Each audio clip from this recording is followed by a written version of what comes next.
Milí čitatelia, vitajte pri ďalšom zo série videí, v ktorom si vždy predstavíme desiatku knižných noviniek z oddelenia beletrie. Blíži sa leto a s ním aj obdobie dovoleniek, no a aby ste nemali vždy plný kufor kníh tak ako ja, tak som sa pokúsil vybrať pre vás opäť len to najlepšie, aby vám príliš nezabrali miesto v batožine, no a aby ste si vďaka nim užili dovolenku ešte o niečo viac. Tak sa do toho dajme. Prvou letnou lastovičkou je vydarený psychologický thriller už dobre známej Lucy Foley Polnočná hostina.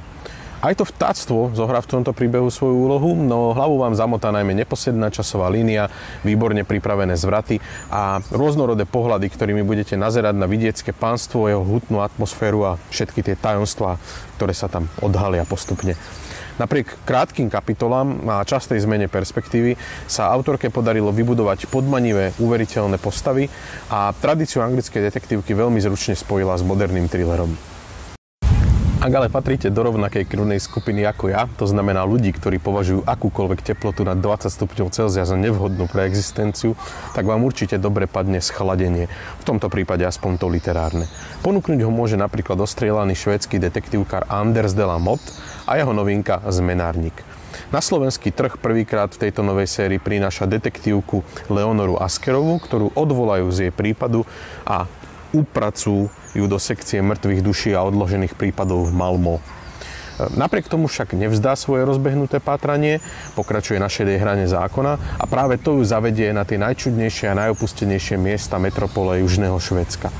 Práve tieto miesta spolu s tou neotrepanou témou urbexu dodávajú knihe taký ten špecifický šarm a niečo extra. Samozrejme tu ale nie je núdza ani o podrazy a nečakané zvraty, konec koncov ako v každej správnej detektívke. Čo hovoríte, že južné Švédsko ešte stále nie je dosť chladné? Tak sa spolu s Katrín Juliusdóttir môžeme vrátiť na Island v jej debutovom románe K smrti sladky. Thriller s politickým a spoločenským presahom opäť raz stavia do úlohy detektívku, ktorá sa pohybuje v šedej zóne svojho zamestnania. Tu však máme vraždu dobre známeho obchodníka a úradníka, ktorá rozvíri vody nielen na Islande, čiže ona sa vydáva na vlastnú päsť do USA, aby odhalila rozsiahlu sieť nekalých aktivít. A ešte sa to všetko ďalej zamotá, pretože okrem riešenia tejto veľmi zručne vystavanej zápletky sa musí postaviť samozrejme svojim vlastným osobným démonom. To je ďalšia solidná séria severských detektívov, ktorá práve štartuje a jej štartovacia pozícia je výborná. Zo severu teraz skočíme priamo do slnkom rozpáleného Egypta. Nebude to však celkom taký rovnaký Egypt, aký poznáme dnes. Je rok 1912, svet sa zmenil a Egypt je veľmoc, s ktorou na globálnom javisku musí rátať každý hráč. Pred 40 rokmi totiž mystik a šialenec Al-Džáhis prevrtal nebesami otvor do ríše džinov a všetko sa zmenilo behom jedinej noci. Vládca džinov, P. Jellyho Clarka, je nadúpaná akčná fantasy detektívka z neupozerateľného prostredia Egypta, Káhiry a Kaira, kde autor dokázal brilantne prepojiť pátranie, romantickú linku, no aj nadprirodzené prvky. Jeho alternatívna minulosť je uveriteľná a veľmi lákavá. Ak ste fanúšikom napínavých príbehov, a to nie len fantastiky, ale i detektívok, tak podľa mňa určite by ste po knihe mali siahnuť. Do domácich vôd zasa zavítame s románovou novinkou Michaely Mergelovej Pšiščí zastávka. To je autorka, ktorá je známa najmä v žánri fantastiky, no teraz sa pustila do súčasného románu a štilizovala ho do veľmi zaujímavého fínskeho podivna, čo je v podstate taká odnož magického realizmu. Román o priateľstve medzi dvoma diametrálne odlišnými ženami, ťažkých životných skúškach a jednom bláznivom roadtripe obohacujú práve tie prvky magického realizmu a špecifického humoru. Pri čítaní si oddychnete, aj sa zasmiejete a možno práve ten kontrast medzi absurditou niektorých situácií a vážnymi témami spôsobí, že tie vážne témy zarezonujú ešte viac. Je to odvážny a vydarený krok novým smerom. A ak sa chystáte na pláž, tak si môžete pribaliť aj horúcu novinku superstar súčasnej romance Jill Wake, čiže Julie Kaplinovej. S láskou z Riviery vás zavedie na čarokrásne azúrové pobrežie a ponúkne vám jednoduchý, no excelentne napísaný príbeh plný romantiky, dobrodružstva a vtipných dialogov. Autorka veľmi dobre vie, čo robí a potvrdzuje, že jej knihy sa obrovskej čitateľskej obľúbe tešia úplným právom. Ak túžite pri čítaní zahodiť starosti za hlavu a dokonale zrelaxovať, tak potom práve jej knihy sú pre vás ako stvorené. Nemôžeme samozrejme opomenúť ani čoraz populárnejšie regentské Anglicko. Tentokrát som si vybral novinku List z Briarton Parku od Sarah E. Ladd.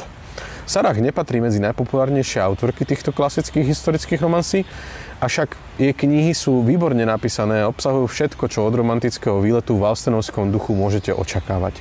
Má uveriteľné a sympatické postavy, detailne vybudované historické kulisy, dobre ukrývané tajomstvá a dokonca aj nejakú tú vraždu. Je to ideálne čítanie pre pohodové letné chvíle. Dojímavý a silný príbeh z Anglicka, tentokrát z Dorsetu, prináša aj Zlomená krajina Claire Leslie Hall. Tentokrát sa jedná o rozsiahlý román, ktorý mapuje v 2 časových linkách osudy postáv zatiahnutých do milostného trojuholníka. Dostane vás svojou vybrúsenou prózou a skvelou atmosférou anglického vidieka v druhej polovici 20. storočia. Tá kniha je rodinnou ságou, napínavou drámou a v podstate aj romantickou odou na silu srdca zároveň. Je to skvelý, hutný čitateľský zážitok, ktorý by ste si nemali nechať uísť. Predposledné miesto v dnešnom výbere patrí zbierke poviedok. Amor Towles v Stole pre dvoch dokazuje, že je nielen skvelým románopiscom, ale na jednotku si dokáže poradiť aj s kratšími literárnymi útvarmi. V tejto zbierke si s ním prejdete metropolu Ruska v neľahkých rokoch po prvej svetovej vojne, slávnu Carnegie Hall v New Yorku, až žiarivý Hollywood a Towles na celej tejto ceste necháva vyniknúť naozaj širokú paletu ľudských osudov a spracúva univerzálne témy strhujúcim a presvedčivým hlasom.